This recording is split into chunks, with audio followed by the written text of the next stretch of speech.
Hi, I'm Tom. Beside me is a 6-volt 1954 Farmall tractor.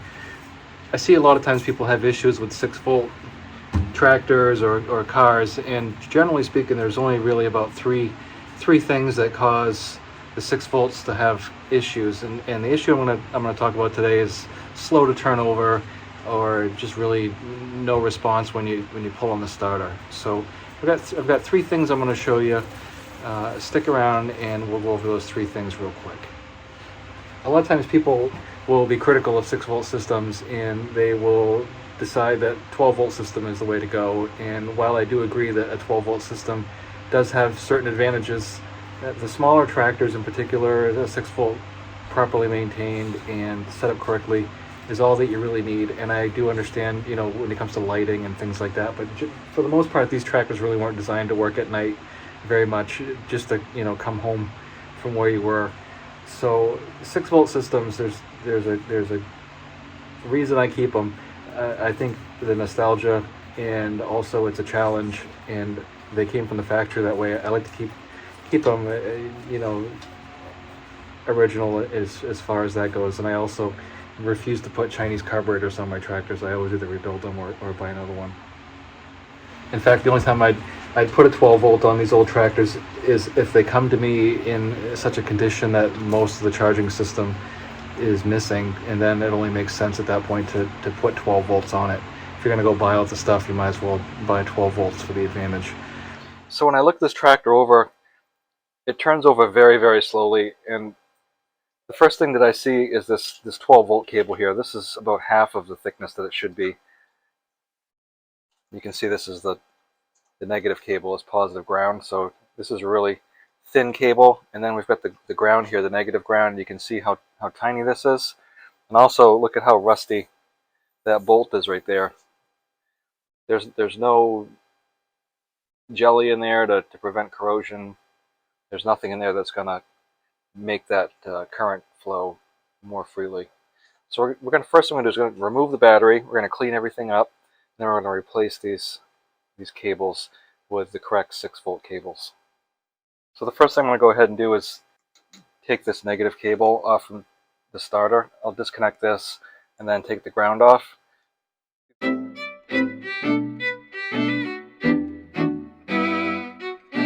Depending upon your application, you may have to remove some things off the side of your tractor.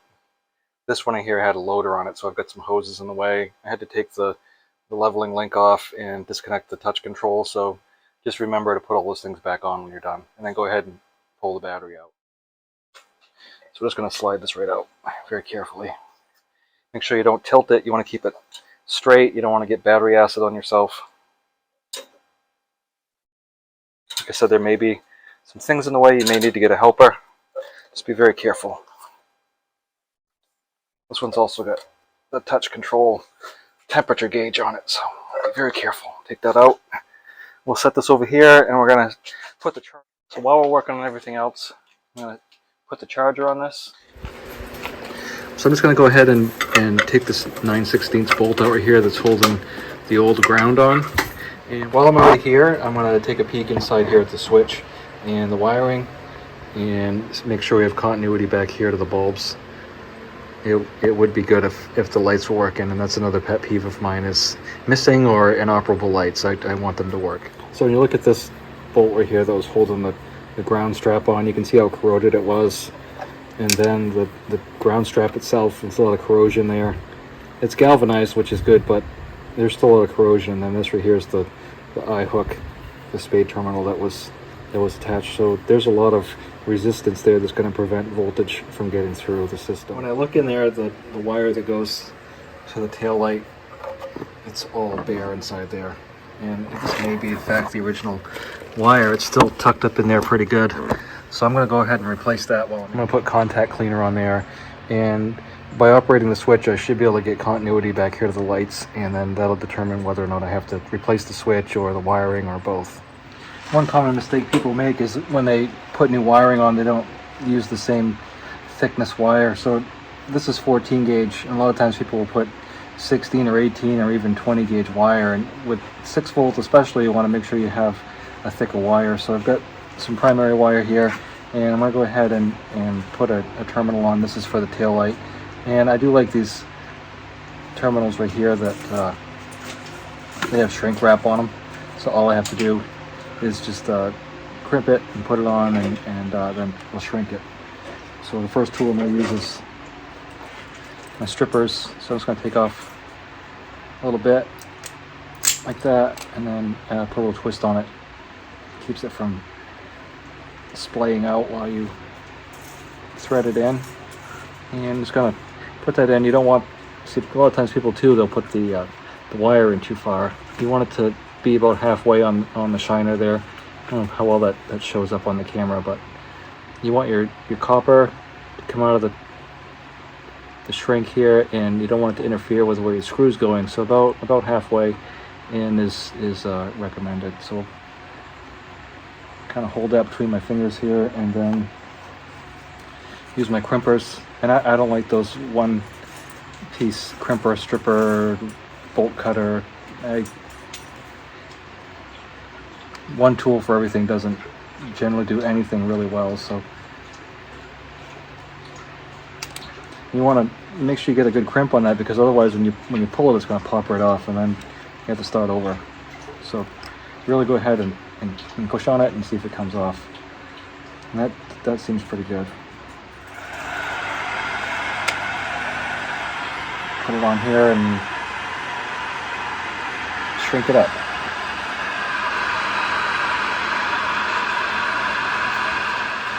Then before we shut our heat gun off, you want to make sure you put it on fan for a second until the heat goes away. So I'm going to run this around the back and then get ready to thread it up into the console here.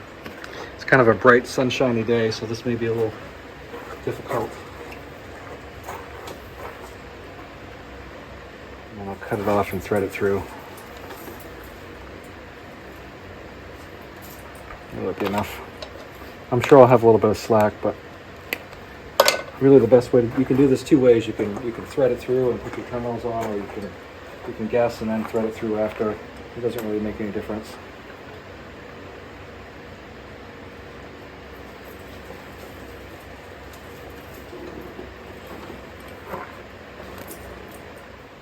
Try to use the original mounts.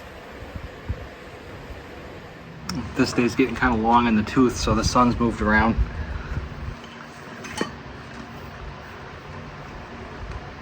Long in the tooth is an old saying. It actually refers back to horses. When you buy horses, long teeth means the gums had receded. So when they say long in the tooth, it just means getting old.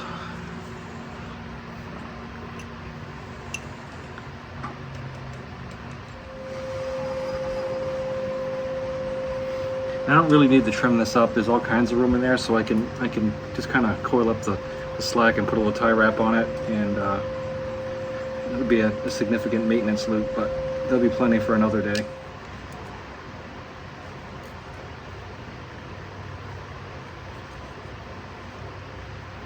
And once I'm satisfied that that's not going to come off, I can go ahead and reconnect this to the switch. And I've got it all apart, and I've cleaned it up with contact cleaner. It doesn't look too bad. You know, a lot of people would say, why don't you just replace the switch? Well, you know, a lot of times the new replacement stuff isn't as good as the stuff that was in there originally. So if you can save the original parts and pieces, and I've learned this the hard way, it looks nice to put a new shiny part on there, but the quality of the new parts is nowhere near matched to the quality of the original parts. So if you can save the original parts and reuse them, it's always a good idea. The way these light switches work is you've got power right here. This one, let me see, use a screwdriver, I can point better. So this one right here, at the end of my screwdriver, is coming from the fuse. So this is your fused power coming into the switch. And then right here you've got your power going to both headlights, and then here you've got your power going to the tail lights. So when you turn that rotary dial, it'll take it from off, which means power goes to none of these, to front, which goes to just these, or both, which goes to both, this one and this one. Now to check your continuity between, let's say, right here, which is where my headlight cable originates, up here where it terminates, I'm going to take my multimeter here. I'm going to put it down here on diode check. right there. And you test it by taking the leads and touching them together.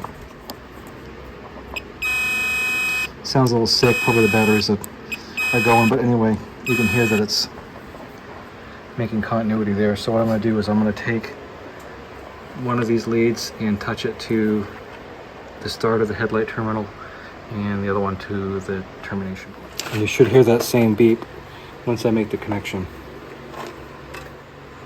And hold the other one there.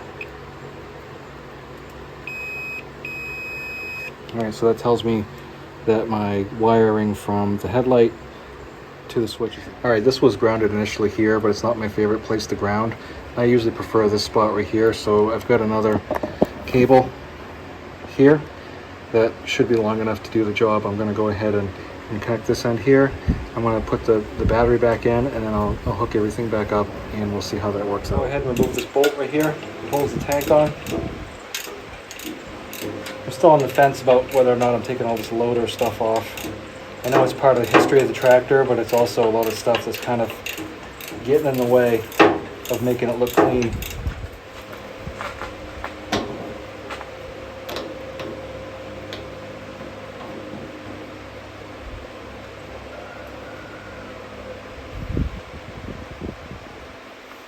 Alright, now that I got it started, pull out the secret weapon, which is dielectric grease. You can be pretty liberal with it. You want to make sure you get it on both sides of that. That's that bolt, inside and outside.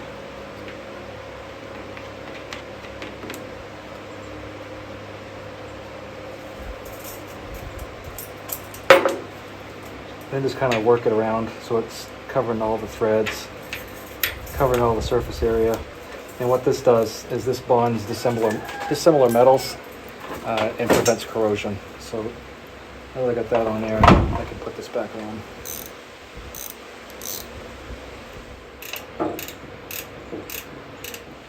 Alright, the tractor battery tested good, so I'm going to go ahead and reinstall that.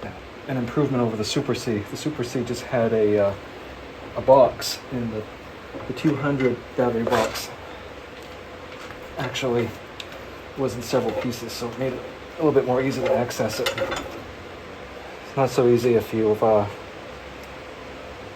a loader on it with all these extra hydraulics. Once again, put your dielectric grease on there.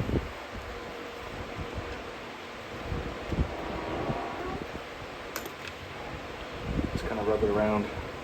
This will inhibit corrosion.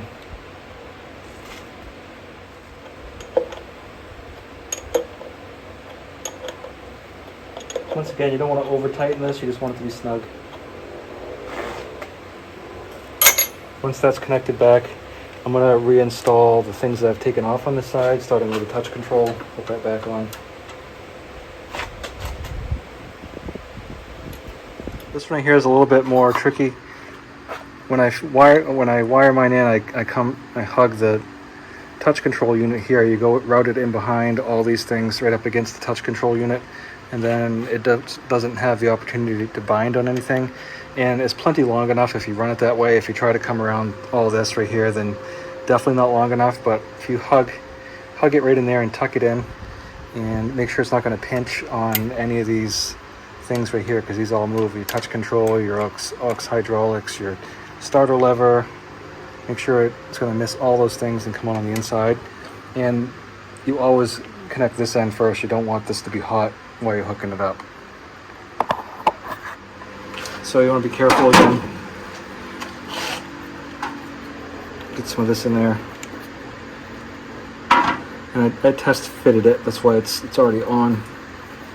But it's there's not a lot of extra. You can go ahead and take your starter off to your actual ignition switch and go ahead and lubricate that pretty liberally.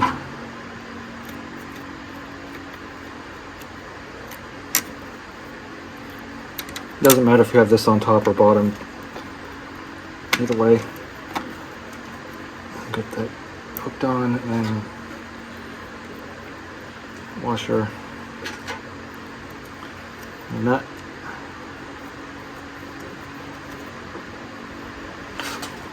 Go Go ahead and tighten this up. Sometimes what I'll do is like I said, I'll put tape on these. But if you just unhook it from the battery, then it's okay.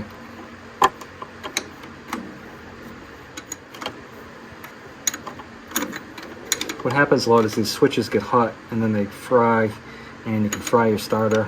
You can get smoke pouring off your starter cables or your battery cables, and that's because what happens is the resistance and voltage are inversely related. So if you've got low voltage, you've got high resistance, so you need a bigger cable, and if you've got high voltage, you have lower resistance. It's just part of Ohm's law, the way it is. So 6 volt, you need bigger cables just because of the increased resistance. I'll go ahead and put this back on.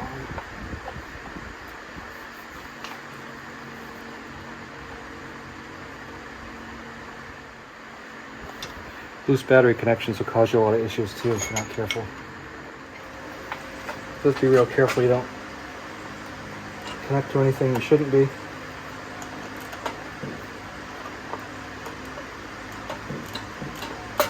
I like these insulated wrenches personally. When we start these, make sure you're super careful. Make sure it's out of gear so it's not going to run you over when it starts. Give it a little choke. Third throttle, and